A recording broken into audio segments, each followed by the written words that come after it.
República Islâmica do Afeganistão.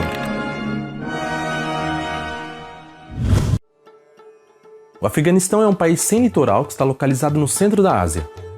Faz fronteira com o Irã, Paquistão, Turcomenistão, Uzbequistão, Tajiquistão e com um pedacinho da China. A capital do país é Cabul, localizado na província com o mesmo nome.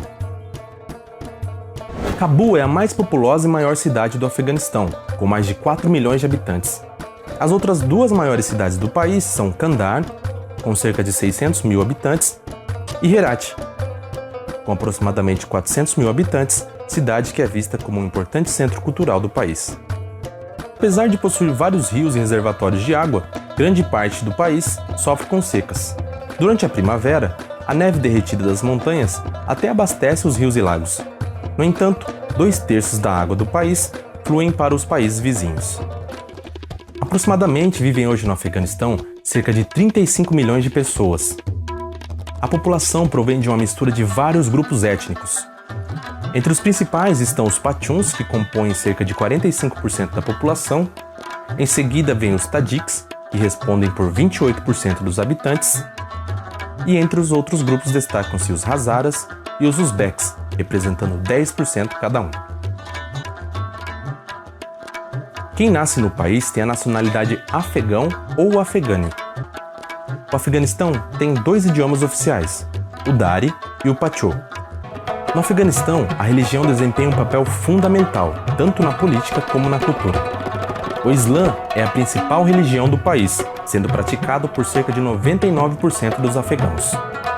Os adeptos do Islã são chamados de muçulmanos. 89% segue o islamismo sunita e os outros 10% são xiitas. Uma vez que o Afeganistão é por constituição um Estado Islâmico, todas as outras religiões são vistas como estranhas ou não aceitas. A dança nacional do país é o Watan, uma dança folclórica Pashtun. Ela é realizada durante casamentos, Ano Novo ou outras celebrações. Os esportes mais populares do Afeganistão são o cricket e o futebol. Mas existe um esporte muito curioso que para alguns pode parecer muito violento também, que se chama Buzkashi, que significa puxar cabra em Dari. Isso mesmo, uma carcaça de cabra decapitada. O objetivo desse jogo é agarrar a cabra e levá-la até a meta adversária, enquanto os rivais tentam recuperar a posse do bicho. A comida afegã é praticamente baseada em cereais como trigo, milho, cevada e arroz. O consumo de bebidas alcoólicas não são permitidas aos muçulmanos no país. Por isso, uma bebida popular nessa região é o Dodge, que é feito pela mistura de água gelada com iogurte e hortelã, tendo algumas variações que incluem pedaços de pepinos picados. O Afeganistão é uma república islâmica, sendo um dos poucos países no mundo a ter adotado esse nome oficial. Teoricamente, significa dizer que o sistema de governo afegão é teocrático. Isso significa que as ações políticas, jurídicas e policiais estão submetidas às normas da religião instituída no país. A nação é liderada por um presidente eleito com mandato de 5 anos, que atua como chefe de Estado, e por um primeiro-ministro, que é o chefe de governo. Curiosamente, o presidente tem que ter 2 vice-presidentes, e a Constituição do país define que quem ocupe o cargo de presidente e de primeiro-ministro sejam obrigatoriamente muçulmanos. Economicamente, o Afeganistão é um dos países mais pobres do mundo. A economia gira em torno da produção agrícola. O país também é conhecido como o maior produtor mundial de ópio, que é uma mistura de conteúdo alucinógeno extraído de uma planta chamada papoula. O ópio é muito usado na indústria farmacêutica, mas também dá origem a drogas ilegais. A moeda que circula por lá é o Afghani, que usa o código AFN. Para ter uma ideia da taxa de câmbio da moeda nacional, aproximadamente são necessários 77 afegães para comprar $1 americano. Para entendermos os conflitos que aconteceram e que acontecem até hoje, precisamos voltar no tempo e entender a história do país.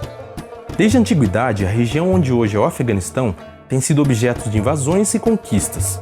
Isso ocorreu em razão da sua localização geográfica privilegiada. país já foi governado pelos persas, conquistado por Alexandre o Grande, invadido por Gengis Khan e pelos árabes que introduziram o islamismo na região. Já em 1747, um líder tribal Pachun chamado Ahmad Shah Durrani unificou o país e fundou o Afeganistão, instaurando uma monarquia. E em setembro de 1994 surge um grupo chamado Talibã, que significa estudantes na língua Pachun. Os talibãs prometiam lutar contra a corrupção e melhorar a segurança. Em 1996, o Talibã já havia conquistado a maior parte do Afeganistão e passou a governar o país, promovendo suas próprias versões da lei islâmica e introduzindo punições brutais a quem descumprisse as orientações religiosas.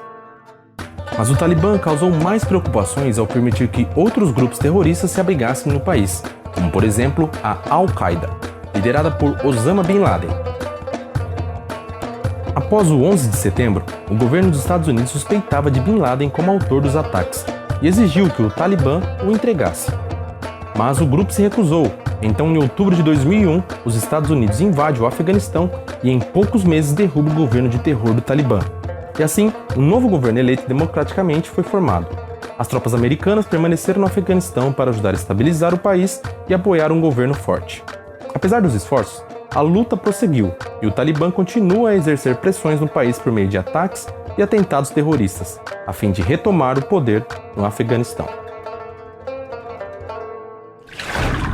Bom, então concluindo, podemos perceber que apesar das guerras e os conflitos que rolaram no país ao longo da história, o Afeganistão é um país muito bonito e com um povo com uma cultura milenar incrível e que vem tentando se reerguer ao longo dos anos. E o que com certeza o povo afegão mais quer é reconstruir o seu país e poder viver com paz. Haneli, seu esposo e os 2 filhos sabiam que correriam um grande risco por aceitarem o chamado para serem missionários no Afeganistão. Mas o chamado era mais forte do que o medo do Talibã. Assim, a médica cristã Haneli, seu esposo Werner, seu filho Jean-Pierre e a filha Rod foram para o Afeganistão cumprir o chamado. Como médica, Haneli estava cumprindo uma tarefa muito importante em uma clínica humanitária em Cabul, capital do Afeganistão. Aqui, Haneli confirma o chamado de Deus como um propósito para suas vidas. Sentiam-se felizes em estar cumprindo o propósito de Deus.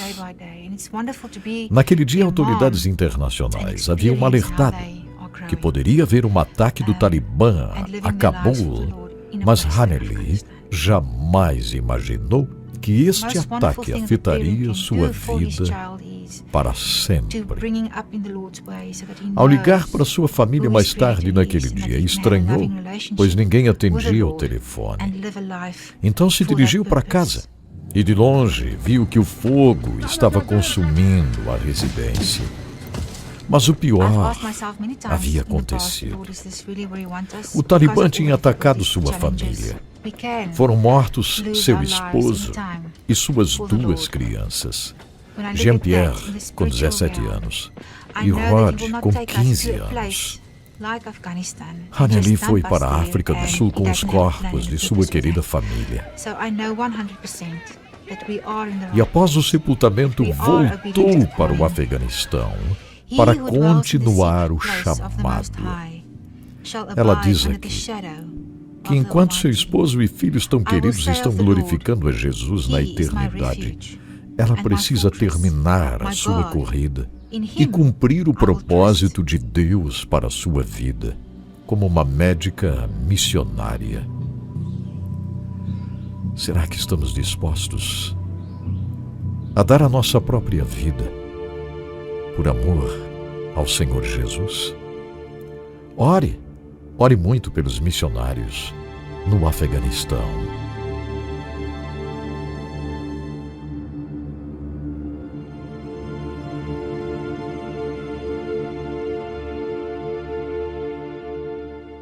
Apoie os cristãos perseguidos.